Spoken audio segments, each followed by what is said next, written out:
목소리로 봉독하겠습니다. 시작. 그때 여호와의 말씀이 예레미야에게 임하여 이르시되 나는 여호와요 모든 육체 하나님이라 내게 할 수 없는 일이 있겠느냐. 그러므로 여호와께서 이와 같이 말씀하시니라. 보라, 내가 이 성을 갈대아인의 손과 바벨론의 느부갓네살 왕의 손에 넘길 것인즉 그가 차지할 것이라. 이 성을 치는 갈대아인이 와서 이 성읍에 불을 놓아 성과 집 곧 그 지붕에서 바알에게 분향하여며 다른 신들에게 전제를 드려 나를 경노하게 한 집들을 사르리니 이는 이스라엘 자손과 유다 자손이 예로부터 내 눈앞에 악을 행하였을 뿐이라. 이스라엘 자손은 그의 손으로 만든 것을 가지고 나를 경노하게 한 것뿐이니라. 여호와의 말씀이니라. 이 성이 건설된 날부터 오늘까지 나의 노여움과 분을 일으킴으로 내가 내 앞에서 그것을 옮기려 하노니 이는 이스라엘 자손과 유다 자손이 모든 악을 행하여 내 노여움을 일으켰음이라. 그들과 그들의 왕들과 그의 고관들과 그의 제사장들과 그의 선지자들과 유다 사람들과 예루살렘 주민들이 다 그러하였느니라. 그들이 등을 내게로 돌리고 얼굴을 내게로 향하지 아니하며 내가 그들을 가르치되 끊임없이 가르쳤는데도 그들이 교훈을 듣지 아니하며 받지 아니하고 내 이름으로 일컫는 집에 자기들의 가증한 물건들을 세워서 그 집을 더럽게 하며 흰놈의 아들의 골짜기에 바알의 산당을 건축하였으며 자기들의 아들들과 딸들을 몰래 앞으로 지나가게 하였느니라. 그들이 이런 가증한 일을 행하여 유다로 범죄하게 한 것은 내가 명령한 것도 아니요 내 마음에 둔 것도 아니니라. 아멘. 오늘은 예레미야서 32장 말씀을 가지고 지독하고 오랜 죄라고 하는 제목으로 묵상 나눔하도록 하겠습니다.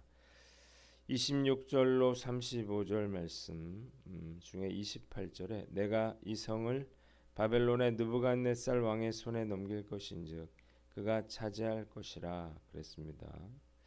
하나님이 예레미야의 기도에 응답하셨습니다.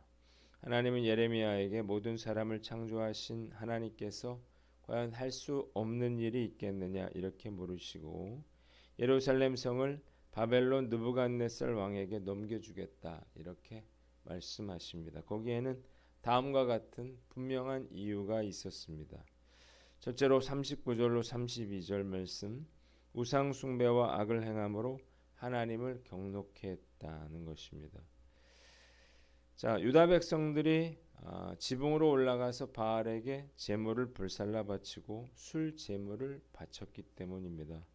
분노하신 하나님, 바벨론 군대를 통해서 예루살렘 도성을 불사르게 함으로 우상 숭배하던 집들도 타게 될 것입니다. 이스라엘과 유다 백성들은 예루살렘 성이 건설된 그날부터 손으로 만든 우상으로 하나님을 분노케 했다 이렇게 돼 있어요. 우상 숭배는 이스라엘과 유다의 왕, 또 고관들, 예언자들, 백성들을 가릴 것 없이 모두에 의해서 행하여졌고 그래서 이것이 하나님을 경노케 했다는 것입니다. 두 번째 33절로 35절 하나님의 경고를 듣고도 돌이키지 않았다는 것입니다. 자, 경고를 듣고도요 등을 돌렸대요. 하나님을 외면한 거죠. 하나님은 쉬지 않고 그들을 가르치셨지만 그들은 하나님의 교훈을 거절했습니다. 하나님의 성전에 우상을 세워서 성전을 더럽히기까지 했습니다. 심지어는 그들의 아들, 딸들을 불태워 몰렉에게 제물로 바치고 흰놈의 아들 골짜기에 바알의 산당을 쌓아두었는데 이같이 역겨운 일은 하나님께서 명하시도 또 상상도 해본 적이 없는 일이었다. 이렇게 하나님이 말씀하고 계십니다. 본문이 우리에게 주는 교훈이 있습니다. 첫째로 하나님의 경고를 무시하지 말아라는 것입니다. 한번 따라해 봅시다. 하나님의 경고를 무시하지 말라.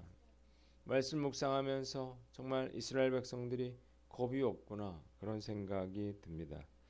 첫째, 이스라엘과 유다 백성들이 예루살렘이 성이 건설된 그날부터 손으로 만든 우상으로 하나님을 분노케 했기 때문이에요. 두 번째는 우상 숭배가 어떤 일부의 사람들이 한 게 아니라 왕뿐만 아니라 고관들, 예언자들, 백성들을 가릴 것 없이 모두에 의해서 행하여졌다는 것과, 셋째로 하나님이 계속해서 경고하셨음에도 등을 돌리고 얼굴을 회피하면서 하나님의 교훈과 가르침을 외면했다고 하는 것입니다. 어떻게 이렇게까지 할 수 있을까? 간이 배 밖으로 나온 사람들 같아요.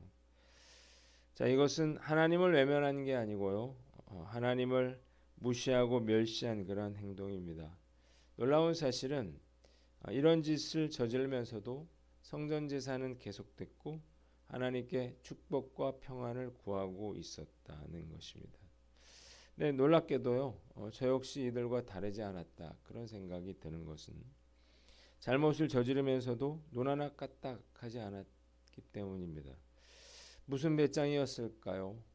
하나님이 나는 특별히 봐주실 것이라 이렇게 생각했거나, 나중에 회개하면 다 용서해 주겠지 이렇게 생각했거나, 이 정도 잘못은 나만 저지르는 게 아니야, 이렇게 생각했기 때문일 것입니다. 자, 하나님은 결코 만홀히 여기실 분이 아니라는 사실을 아시기를 바랍니다. 불순종하고 또 하나님을 멸시하면서도 하나님의 징계와 심판을 피할 수 있을 것이라 이렇게 착각해서는 안 되겠다는 거예요. 요즘 내가 하나님의 경고를 무시하고 외면하면서 지속적이고 반복적으로 저지르고 있는 죄가 뭔가, 이렇게 한번 제가 생각을 해봤는데, 요즘 치열하게 제가 주님과 동행하며 살려고 노력을 하고 있어서 그런지 딱히 떠오르는 건 없지만 무의식적으로라도 죄짓지 않도록 노력해야겠다는 생각을 해봅니다. 오늘 나는 어떤가요? 혹시 이스라엘 백성들처럼 그렇게 겁을 상실한 그러한 후한무치한 자들처럼 행동하고 있지 않은가 돌아보고, 우리가 죄짓지 않도록 늘 깨어있는 저와 여러분들 되시기를 주님의 이름으로 축원합니다. 두 번째는 회개할 기회를 놓치지 말아라는 것입니다. 한번 따라해 봅시다. 회개할 기회를 놓치지 말라. 말씀 묵상하면서 하나님이 정말 오래 참으셨구나, 그런 생각을 해봅니다. 이스라엘 백성들뿐만 아니라 유다 백성들이 뭐라고 했어요? 예루살렘 성이 세워지던 건설된 그날부터 우상 숭배를 했다는 거예요. 무수히 많은 선지자들을 보내시고 경고했지만 그들은 끝까지 돌이키지 않았죠.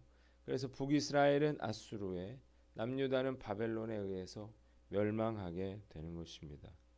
여러분, 심판은 갑자기 일어난 일이 아니었습니다. 백성들의 치부하고도 반복적인 죄가 끊임없이 이어지면서 결국 하나님의 정하신 때가 이르러 심판을 받게 된 것입니다. 하나님은 선하시고 인자가 풍성하신 그런 분이시기 때문에 우리가 회개하고 돌이키면요, 마지막 순간이라도 용서와 은혜를 베풀어 주십니다. 중요한 건 우리가 그 회개의 기회를 놓치지 않는 거죠. 누군가 나의 잘못을 지적할 때 우리는 대부분 나의 잘못을 인정하기보다는 부인하거나 은폐하려고 하죠. 하나님이 책망하셔도 마찬가지예요. 자, 그러나 무시하고 계속해서 듣지 않으려고 그러면 결국 심판받게 됩니다. 기회를 놓치지 않는 거 정말 중요한 일이에요. 기회가 지나가 버리면 다시 붙잡을 수가 없는 것입니다. 속담에 행차 뒤에 나팔 불기, 소 잃고 외양간 고치기, 버스 지나간 뒤에 손 흔들기라고 하는 것들이 있는데 다 지나가 버리면 아무런 소용도 없는 것들입니다. 자, 왜 이런 속담이 나왔을까요? 지나가 버리면 어떤 행동도 다 의미가 없기 때문이에요. 오늘 난 어떤가 한번 살펴보고요, 하나님 앞에서 어떤 죄악도 은폐될 수 없음을 알고 우리가 즉시 회개함으로 회개의 기회를 놓치지 않는 저와 여러분들 되시기를 주님의 이름으로 축원합니다.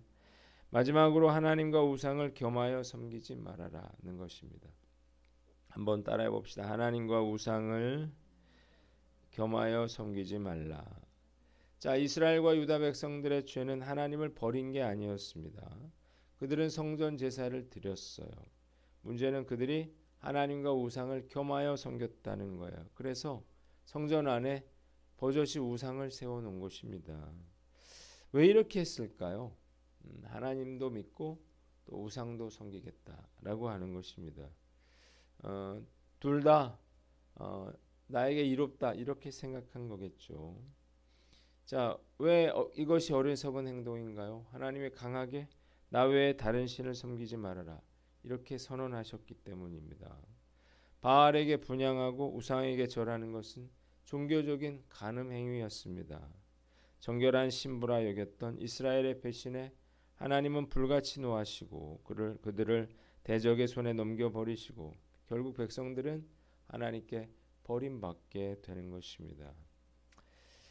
성이 개방됐다 그러지만요. 2024년도 현재에도 이혼 사유 1위는 배우자의 부정입니다. 성이 개방화되고요. 간통죄가 폐지됐지만 결국 불륜을 저지르게 되면 그 가정은 깨어지게 됩니다. 요즘 젊은이들은 이혼하지 않기 위해서 결혼하지 않겠다 그렇게 말하는데 어떤 관계라도 결국 깨질 것입니다. 자, 마찬가지로요. 신앙생활도 마찬가지거든요.